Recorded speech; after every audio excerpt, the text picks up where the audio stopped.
सभी मित्रों को नमस्कार। हमारे साथ में है पूर्व दस सुंदरी सीमा परिहार जी, जिनसे आज हम उनके जीवन में घटित घटनाओं के बारे में कुछ संक्षिप्त जानकारी लेने की कोशिश करेंगे और उन घटनाओं को जो उनके साथ में घटित हुई हैं वो हम आपके सामने रखेंगे। सीमा जी, आपके दस्यु जीवन में बहुत सी ऐसी घटनाएं घटित हुई होंगी जो आपके पटल पे कहीं न कहीं छाप छोड़ गई होंगी। कभी कभी उनको याद करके या उन घटनाओं का संस्मरण याद आता होगा, कहीं कोई वैसी घटना उससे घटित होती होगी तो फिर कहने मतलब उसको सोच के अच्छा लगता है या बुरा लगता है। कुछ ऐसी घटनाएं जिनके बारे में आपको आज तक याद है वो बताएं। पहले तो मैं सभी देशवासियों से नमस्कार करना चाहती हूँ। मैं हूँ सीमा परिहार। जो आपने दस्यु जीवन का सवाल किया है तो काफ़ी घटनाएं ऐसी होती हैं कि मैं कितना भयंकर भी सो रहे हों, लेकिन कभी कभी जब जाग जाते हैं तो इतना सोचने पड़ता है। और कुछ आदमी की ऐसी हालात सामने कभी कभी गुजरती है तो ये सोचने पड़ता है कि ये ज़िंदगी से दस्यु जीवन भी अच्छा था। तो काफ़ी ऐसी घटना है, लेकिन आज जब हमें हर चीज़ में कहीं ना कहीं पे देखा जाए तो हर व्यक्ति ये कहते हैं कि सीमा परिहार एक दस्यु है। काफ़ी जगह पे ऐसी चर्चा होती है। तो दस्यु जीवन में अपने आप शौक से नहीं बनी थी, वो भी हमारी मजबूरी थी और इसी समाज ने हमें दस्यु जीवन में ढकेला है, क्योंकि मैं माँ के पेट से दस्यु जीवन में नहीं आए हैं। और न बच्चा जब पैदा होता है तो एक नॉर्मल बच्चा पैदा होता है, ये समाज कुछ भी हालात करा देता है। और ये भी मैं ये सोचते हैं कि आज सीमा परिहार 4 बहनें थी, 4 बहनों में से 3 बहनों को कोई नहीं जानता है और आज सीमा परिहार को पूरा देश जानता है, विदेश तक जानता है। तो कभी कभी ये भी लगता है कि हमारा जीवन खराब हुआ तो हुआ, लेकिन आज हमारी पहचान एक बहुत अच्छे अंतर्राष्ट्रीय स्तर पर है, परिचित है। दूसरी बात ये है कि पहले हम खुद नहीं जानते थे। जब मैं दस्यु जीवन में थी तो मैं ये सोचते थे, जब हम डामर की कहीं पर सड़क देखते थे तो हम ये सोचते थे कभी मैं डामर की सड़क पर चल नहीं पाएंगे। तो आज मैं किसी न किसी के आशीर्वाद से, किसी गरीब के, किसी बुजुर्ग के आशीर्वाद से मैं बाहर निकल के आई हूँ। तो सड़क तो बहुत दूर की बात रही, वो नॉर्मल हो गई। तो मैंने जहाँ के ख्वाब नहीं देखे थे तहाँ तक पहुँच गई। तो कुछ हमारी अच्छाइयाँ बुराइयाँ भगवान को अच्छी लगी होंगी, समाज को अच्छी लगी होंगी, जो महसूस किया होगा। तो आज हम वो पड़ाव पे पहुंच गए हैं जो हमने कभी ख्वाब में नहीं देखा था। तो जब मैं दुनिया का प्यार देखते हैं तो मेरे को ये लगता है कि चलिए दस्यु जीवन में जो कुछ हमारे साथ में हुआ वो हमारा मुकद्दर था। तो मैं वो जीवन भूल के, और जब मैं दस्यु जीवन में रहा हाँ तो मैं एक बात बताना चाहते हैं कि मैंने दस्यु जीवन काटा है। तो जैसे मैं बेबस में गए थे, लेकिन हमारे सामने कोई गरीब आदमी या महिला हो या पुरुष हो या कोई बच्चा हो अगर दिखाई दिया है तो मैंने भरपूर जितनी मेरी ताकत थी उतना मैंने उसको हेल्प की है। क्योंकि बहुत से आदमी अभी भी हमसे सवाल करते हैं, हमारे मीडिया भाई करते हैं कि सीमा जी दस्यु जीवन में रहे हैं तो आपने किसी समाज को अच्छा कार्य किया है। तो जो दस्यु जीवन में मैंने किया है वो मैं अब नहीं अभी कर पाते हैं। पहले भी समाज सेवा करे, लेकिन पहले का समाज सेवा कोई देख नहीं पाता था मेरा। लेकिन उस आशीर्वाद से आज मैं दुनिया को ये दिखाना चाहते हैं कि सभी जनन का साथ मिलता रहे। तो मैं बहुत कुछ करना चाहते हैं। तो मैं अपने सभी देशवासियों से निवेदन करते हैं कि थोड़ा थोड़ा अगर सभी का साथ मिलता जाए तो मंजिल चढ़ने में आसानी होगी। हम अपने सभी देशवासियों से कहते हैं, माताओं बहनों से कहते हैं, अपने बुजुर्गों से कहते हैं कि थोड़ा सा आशीर्वाद हमें दे दें। तो उससे मैं काफ़ी जो समाज में दिक्कतें जो पड़ रही हैं उसका मैं खुल के सामना कर सके। ठीक है सीमा जी, एक चीज जरूर जानना चाहेंगे आपसे हम। दस्यु जीवन में कोई ऐसी अच्छी या बुरी घटना जो आज तक आपको झकझोरती हो, उस पर प्रकाश डालें। देखिए, मैं बता तो रहे हैं कि जो मैंने दस्यु जीवन में घटना ऐसी काफी आ जाती हैं जो कभी कभी अभी तक झकझोरती हैं। कोई एक घटना, लेकिन अगर दस्यु जीवन का जोड़ा जाए तो वो घटना तो मैं सब भूल गए हैं, क्योंकि वो खुद के ऊपर बीती थी। ठीक है, उस टाइम पे हमारा परिवार नहीं मेरे साथ था, समाज नहीं था मेरे पास उस टाइम पे, क्योंकि मैं दूसरे समाज में थी। लेकिन दस्यु जीवन से जब मैं अलविदा कर चुकी थी, 2006 की घटना है, जो मेरे को आज दिन तक मरते मरते दम तक, जब तक हमारी सांसें रहेंगी तब तक वो झकझोरती रहेंगी। वो क्यों झकझोरती रहेंगी कि मैंने सब कुछ त्याग कर जो घटना मेरे सामने जो घटी गई है, उसको तो मैं मरते दम तक नहीं भुला सकती है। और जब मैं कह चुकी हूँ कि जब तक मैं जिंदा हूँ वो घटना नहीं भूल सकते हैं। और फिर भी इसमें हम शासन और प्रशासन की मरते मरते दम तक कमियां बताते रहेंगे। जैसे क्या हुआ था जो 2006 में घटना आपके साथ में घटित हुई है, उस पर थोड़ा हल्का सा प्रकाश डालें, क्योंकि हम चाहते हैं कि जो घटना आपके साथ में घटित हुई 2006 में प्रशासन के द्वारा या शासन के द्वारा, तो मैं जानना चाहता हूं कि उस पर देश की जनता भी जाने कि आपके साथ में ऐसी 2006 में कौन सी घटना घटित हुई जो आज तक आपको झकझोरती है।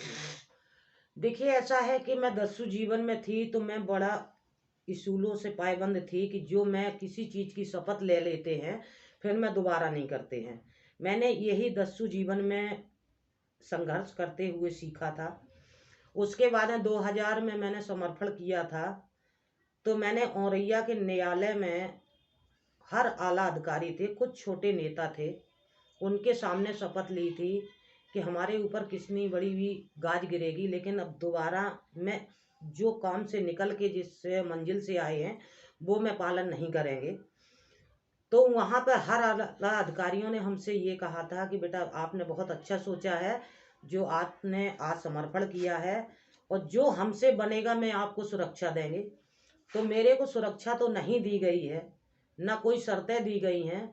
मेरे को बस ये किया गया है कि जब मैं जेल से छूट के बाहर आ गए थे, अपने परिवार के साथ में नॉर्मल घर में रह रहे थे, तो उस समय 2006 की बात है, 4 अक्टूबर की है, जब हमारे एक घर में कमाने वाला मात्र एक भाई था, जब उसका पुलिस ने झूठा एनकाउंटर दिखाया था। वो भी दिखाया है गाजियाबाद में। जब मैं 17-18 साल जंगल में जब खाक छानी है, जब दस्यु जीवन में मैं थे, और ऐसा नहीं थे कि उस टाइम पे अगर ट्रक 2 ट्रक अगर पुलिस पीएसी खड़ी है तो हमारे नाम से जंगल में नहीं जाती थी।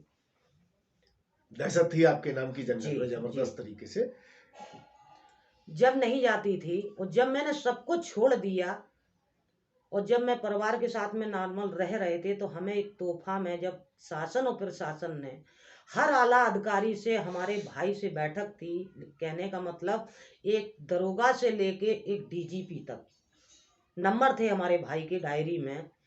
और जब मैं 18 साल जंगल में रही, जब मेरे पास कोई मुकदमा गाजियाबाद का नहीं था, तो भाई का झूठा मुकदमा लगा के यहाँ एनकाउंटर किया था गाजियाबाद में आके, तो वो तो मैं जिंदगी में मरते मरते दम तक नहीं भूल सकते। प्रशासन से आपको सबसे बड़ा कष्ट यही हुआ कि प्रशासन ने अपनी वादा खिलाफी की और आपके भाई का झूठा एनकाउंटर गाजियाबाद में लाके कर दिया। हाँ जी, क्योंकि मैंने शासन और प्रशासन से हाथ जोड़ के निवेदन करके मैंने काफ़ी एप्लीकेशन दिए थे, गाजियाबाद के लिए, जिला अधिकारी के लिए दिए थे कि हम सीबीसीआईडी जांच मांगते हैं, तो न तो जांच कराई गई थी, ना कुछ कराया गया था। 2 दाएं हमारे पास रजिस्ट्री गई थी डाक द्वारा, तो जो तारीख, जिस दिन की तारीख होती थी उसी दिन हमें रजिस्ट्री मिलती थी। तो मैं अपने दिव्यापुर से गाजियाबाद उस दिन नहीं आ सकते थे, कभी हमें 9 बजे मिलती थी, कभी 10 बजे मिलती थी, और कोर्ट कचहरी का टाइम 10 साढ़े 10 बजे से होता है। जब मैं दिव्यापुर से अगर 10-11 बजे चलेंगे और जब मैं गाजियाबाद के लिए, तो आते आते हमें 5 बज जाएंगे, तो मैं वहाँ नहीं दे सकते। लेकिन मैंने ये भी अनुरोध किया था कि हम अपने न्यायालय में किसी मजिस्ट्रेट के यहाँ खड़े होके और हम कलमबंद बयान दे सकते हैं, लेकिन वो हमारी मान्य नहीं की गई थी। सीमा जी, आपके कष्ट से हमें भी कष्ट हुआ। आपके साथ में जो भी जिला प्रशासन ने या शासन ने, पुलिस ने, जो भी आपके साथ में हुआ, अच्छा नहीं हुआ, नहीं होना चाहिए था। जी हम आपसे एक चीज जरूर जानना चाहते हैं कि जब आपने आत्मसमर्पण किया था जी 2002 में या 2000 में, 2000 में 2000 में आपने आत्मसमर्पण जब किया था, तो किन शर्तों के आधार पर, जो शर्तें आपसे जिला प्रशासन ने, प्रदेश शासन ने रखी थी, क्या जी उन शर्तों पे शासन प्रदेश का खरा उतरा? आपके साथ में जो शर्तें उन्होंने रखी थी, क्या उन शर्तों पे प्रदेश का शासन, प्रदेश की सरकार खरी उतरी?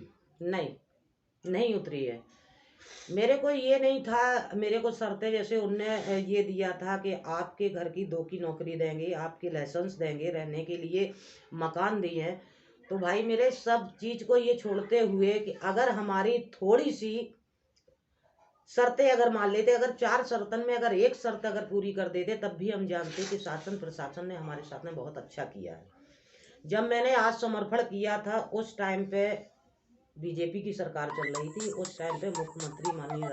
तो इसका मतलब ये है कि सीमा जी, शासन ने जो भी आपसे वादे किए थे, उन वादों पे शासन खरा नहीं उतरा। जी नहीं। आपके कहने के मुताबिक उसमें भारतीय जनता पार्टी की प्रदेश में सरकार हुआ करती थी जी और मुख्यमंत्री माननीय राजनाथ जी हुआ करते थे। जी आपसे जो वादे किए गए थे सरकार ने, उनमें एक भी वादा पूरा नहीं किया। जी तो जनरल सी बात है कि आप जो है क्रोधित होगी सरकार के प्रति, आपके गुस्सा भी मन में होना चाहिए, क्यों ये घटना आपने बताई कि वो आप उसे कभी नहीं भूल सकते हैं, वो झकझोरती रहेगी आपको जी कि आपके भाई का झूठे मुकदमे में लगे गाजियाबाद में इनकाउंटर कर दिया गया, और आपने लाख प्रयास किए कि सीबीसीआईडी उसकी इंक्वायरी हो, परंतु सरकार ने, शासन ने, प्रशासन ने ऐसी मददें, कोई मदद नहीं मुहैया आपको करवाई और वो सीबीसीआईडी इंक्वायरी नहीं हो सकी। जी वो केस भी अब मैं समझता हूँ खत्म हो गया होगा।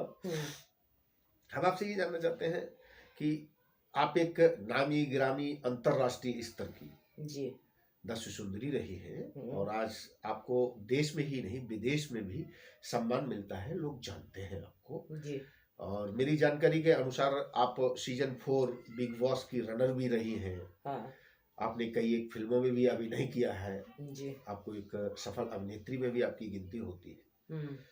हम आपसे ये जानना चाहते हैं कि जैसे एक आप नामी गिरामी अंतरराष्ट्रीय स्तर की ख्याति प्राप्ति दस्यु सुंदरी और महिला अभिनेत्री रही है आप, इसके बावजूद भी जब आपके साथ में पुलिस प्रशासन ने न्याय नहीं किया, तो जो भारतीय जन समुदाय है, जनता है हमारे यहाँ की, गरीब भी जनता है, तो उनके साथ में क्या न्याय होता होगा?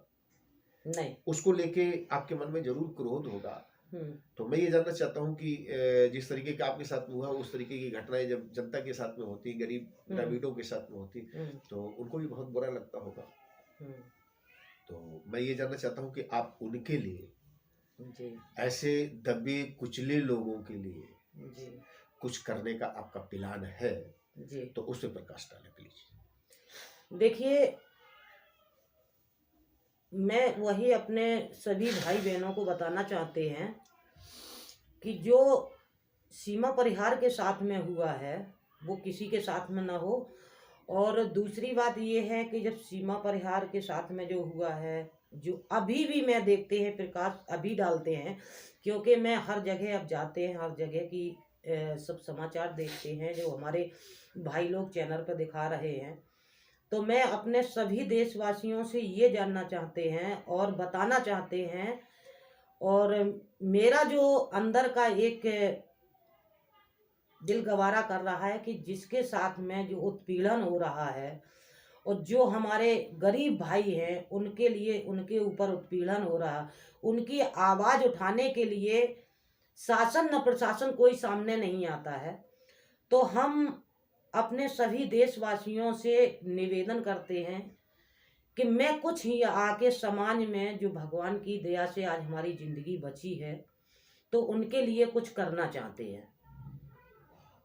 तो सभी से मैं एक निवेदन करते हैं कि जब सभी हमारे भाई बहनों का जब हमें साथ मिलेगा हर तरह की, हम उनसे मदद लेना चाहते हैं आवाज़ उठाने के लिए। मैं जिन आदमी की जब कहीं पर जो सुनाई नहीं होती है उनकी आवाज़ उठाने के लिए में आगे आने चाहते हैं। तो इसलिए आज अगर देखा जाए कि जैसे देखिए कि जहाँ जगह जगह देखिए लड़कियों के साथ में गलत हो रहा है, कुछ हमारे गरीब भाइयों के साथ में गलत हो रहा है, तो इन पे मैं कुछ काम करना चाहते हैं। लेकिन हमारे जब भाई बहनों का, देशवासियों का प्यार मिलेगा, साथ मिलेगा, तभी मैं कर सकते हैं। हर सहयोग जब हमारे सभी भाई देंगे तब आगे को मैं कुछ कर सकते हैं।